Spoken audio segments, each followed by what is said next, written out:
Hey everyone, it's BlueLizardJello and welcome back to my walkthrough of the Surge's second DLC, The Good, the Bad, and the Augmented. We are going to be tackling episode number 6 today, and this is where the implants really start to get good.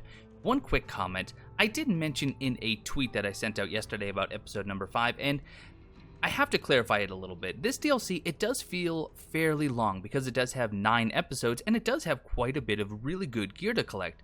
The problem is, it's somewhat artificially lengthened by the fact that there are only 3 bosses, there are only a handful of stages, maybe 4 I believe, and they're recycled in slightly different ways and different combinations to make it feel like it's a bit longer. So what are my thoughts on this DLC? I am enjoying it, and I do think that it fits nicely in the continuity of the base game, kind of gives you something else to do other than just tackling the story, and it gives you some really good gear that seems to be balanced around the level you should be when you can actually enter the different episodes.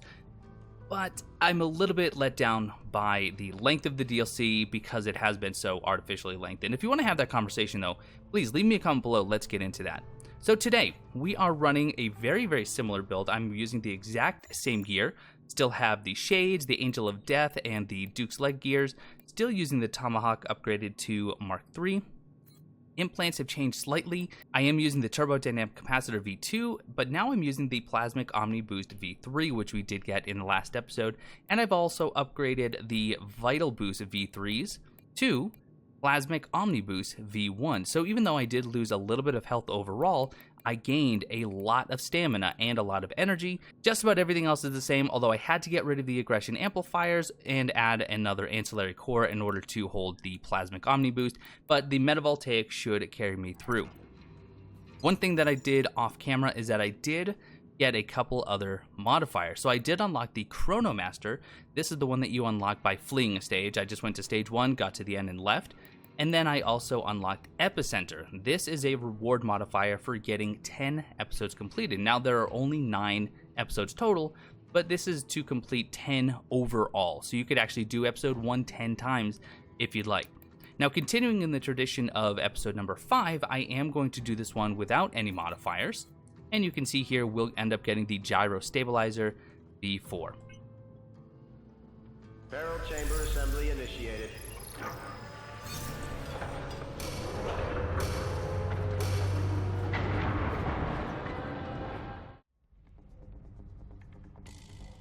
We are going to start with the Frontier Abyss. Now this is one of the fastest to run through, but it is one of the slower ones if you're actually looking for all the items and if you want to kill all of the enemies. We do have a couple of these drones, and we do have some enemies that shoot both the flammable gas canisters and that have the flamethrowers. We saw that in the last episode. We're going to get an even tougher enemy later on. Now what I'd like to do is tackle this guy first. Actually, you know, I'm going to change it up. I'm going to rush the guy at the end. Now, if you're wearing one of the suits that does negate the toxic gas, then you don't take any extra damage from these guys, but since I'm not, I'm just going to have to rush in and get the kill. There we go. Getting the cuts isn't going to benefit me health-wise because I don't have those aggression amplifiers. And you're going to do that. Perfect. I'm going to back up because he's probably going to release his gas. No, not quite. And there it is. And I'm still impacted by it, even though I'm this far away. I'm going to use another concussive drone. And there we go. The drone took him out. Perfect. Now, it is in this episode that you do want to be careful about the different barrels. Now, most of these don't have anything. In fact, up here, there is nothing. We're not going to see anything hidden until we get a little bit further down. But some of the best implants in this DLC are going to be hidden. Now, down here, we have a couple more of those excavator drones or drill drones, laser drones. I don't know what they're actually called. But we do also have this enemy down here with a flamethrower, and I want to take him out first. So I don't want to get those drones' attention. And good. I was able to get a hit on one of the drop attacks, but he still got me pretty good. And he was able to block my drone. I'm not really looking to use any of my emergency healings just yet, so I'm going to try and just stack up some of the Metavoltaics. Ooh, that was a big hit. Gonna still use the drone. The problem is, yep, this is the problem. Now I have 2 against me, but there we go. Enough for a Metavoltaic. Back up, and laser. Good dodge. Back up. And good dodge again. There we go. In fact, I can use 2 of those Metavoltaics. My proficiency goes up. Excellent. So that will stop that minecart from coming. And there shouldn't be anything hiding up here yet. Nope, we have to go 1 more layer down. This layer is certainly, in my opinion, the most dangerous because we have the flamethrower, but we have his good friend, the canister launcher. Now, if you don't remember from the base game, these 2 in combination can be extremely dangerous because the gas that he shoots out is flammable. So if it's surrounding you and then this guy actually gets the flame off, you can be in a lot of trouble. So what I'd like to see is he does not have a helmet on. So I'm just going to rush in there very, very quickly and aim for his head to hopefully kill him before the flamethrower can even react. And there we go. That worked. He is coming, but I should be able to loop around. He is also defenseless on his head. See if I can knock him to his knees. Not quite. But that's okay. I'm just going to finish him off. There we are. Can even store a drone charge thanks to the Metavoltaic. I'm just about healed. Okay. We do have another drone here. We do have an implant down below, as well as a very important button that we've seen before. That was a bit silly of me. And let's go ahead and knock him over. And finish. Beautiful. Metavoltaic yet again.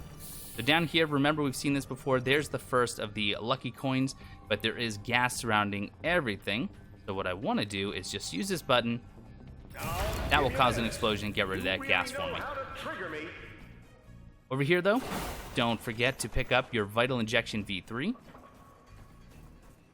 Now this minecart has stopped so we can drop down to the final level of the Frontier Abyss. And I actually went the wrong way because the drop down is over here. My apologies. And now we have 2 of the flamethrowers. We do have a drone over there. If you have the concussive module saved up, you can knock that guy off really easily. I do not. I wish I did. What do I have saved up? Okay. I think what I'll do is... Oh. Never mind. Never mind. This is not good. Let's see about knocking one of them off, hopefully. Or both of them. That was planned. That's exactly what you should do. Works every time. Okay, I'm gonna be completely honest. That was about as lucky as it gets. And he is just about to fall. I'm gonna give him a little bit of assistance. There we are. Lucky coin is now ours. And we do have the Vanadium E-Cell V.3. In fact, I'm going to be honest, I don't remember what that does. So energy plus 24. There we go. Scales with your core power. Right, so we're done with the Frontier Abyss. I'm going to have to use emergency healing, but now we're on to the Frontier Riches.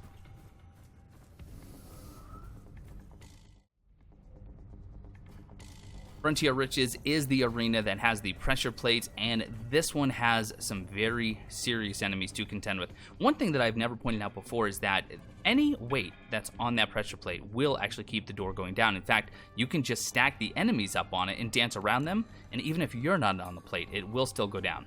So let's go ahead and rush to the corner as we always do. Get on the very, very corner. Wait for the enemies to start dropping in. We should have a twin rigged and then a flamethrower. I believe 2 flamethrowers, actually. Okay, this works. Keep him on here with me.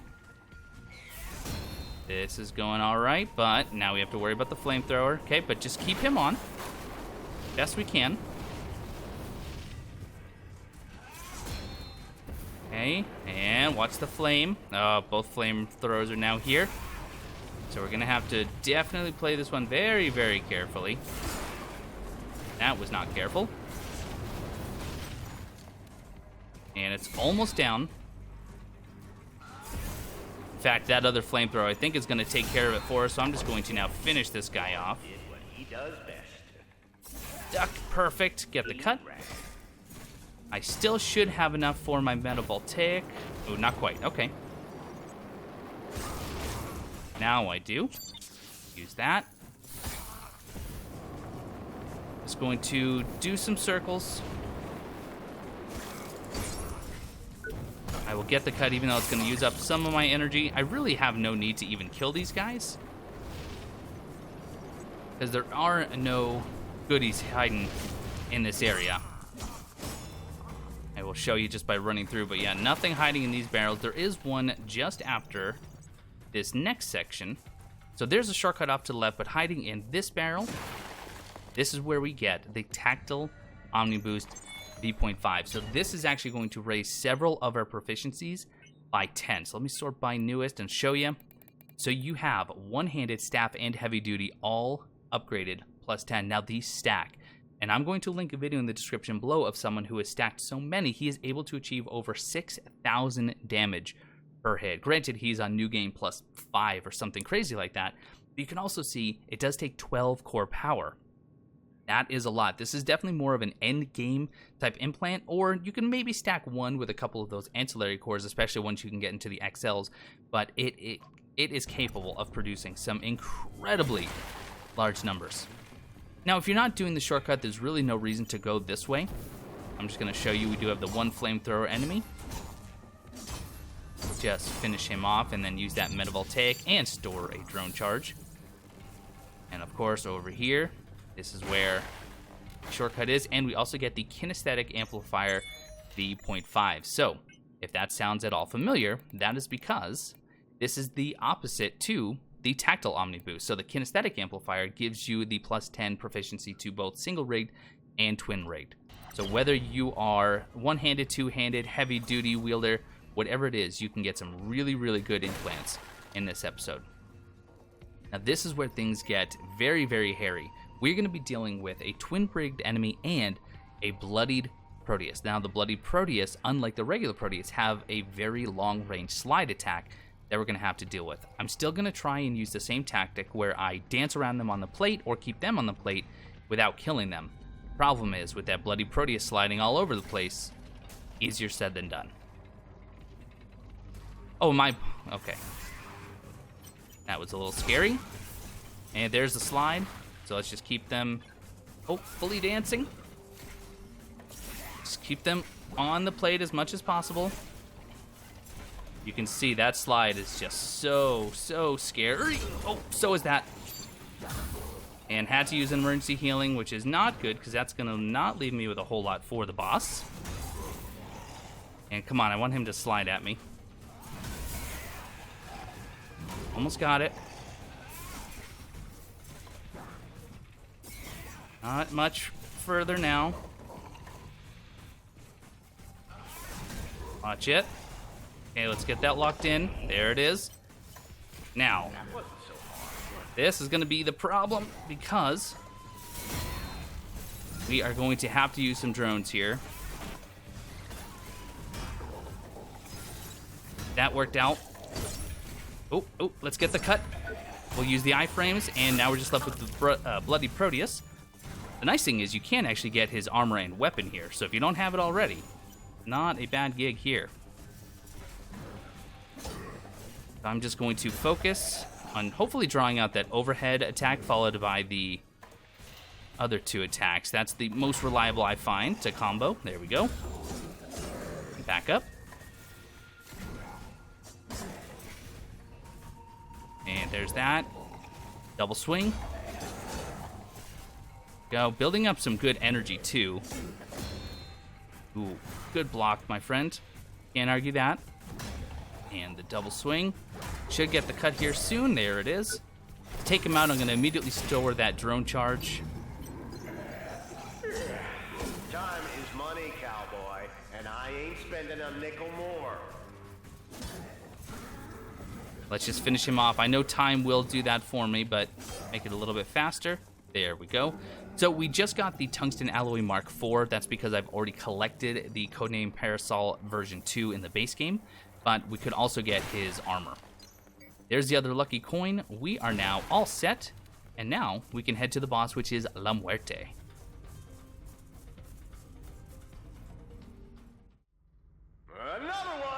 scrap heap? There's all of our chances up there. We do have one emergency healing. I do have metavoltaic, and I have a concussive drone saved up. I think we are ready. And let's see what modifier we get. Hopefully it's not the lasers. It is the Big Sister lasers. Ugh. Certainly my least favorite. Certainly my least favorite. All right, let's see what we can do here. And I think we are going to go for legs, if at all possible. So let's try and knock them right over to us. Always works when it works. Once again, just use that concussive drone module. And I know that this might seem cheesy to you, probably is, but can't argue its effectiveness. And look at all that damage I just got. And I can use another drone module already. Hit him right to... Oh, there we go. Back up, use another drone. He's already almost at half. He is probably going to attempt to heal here soon, which is fine because my drone can stop that as well. Once again with the drone module. And there's the cut already. Beautiful. Very good La Muerte fight. Somehow I didn't do enough damage to the leg to actually get the cut, but that's alright. We are going to be coming back to get all the items at another time. The same question, but he was long gone. And there is the reward, the Gyro Stabilizer version 0.4, which is going to reduce the stamina for every time we block an attack. I'm almost impressed.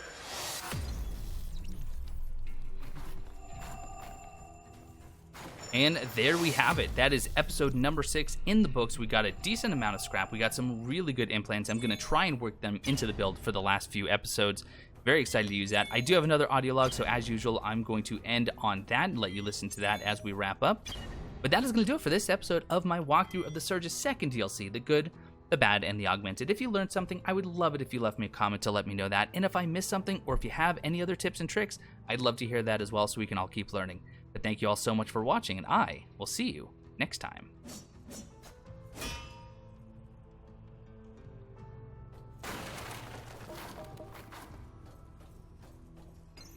Saturday, 6 p.m. Got drunk again. The world is going to shit. My write-in campaign landed with a thud. I just can't live without frontier writers. Sunday, 6 p.m. Going back to work tomorrow. Those board members are climbing up my ass. Monday, 6 p.m. Something is really wrong with our systems. The board has been in a deadlock for over 48 hours. Arguing about whatever. Business deals, I guess. It's gonna be another long night. Thursday, 1 p.m. Failsafe protocol activated. The board, they're all toast. I need to fix it. I have to merge my brain with the OS, and I'm not coming out until we're all clear.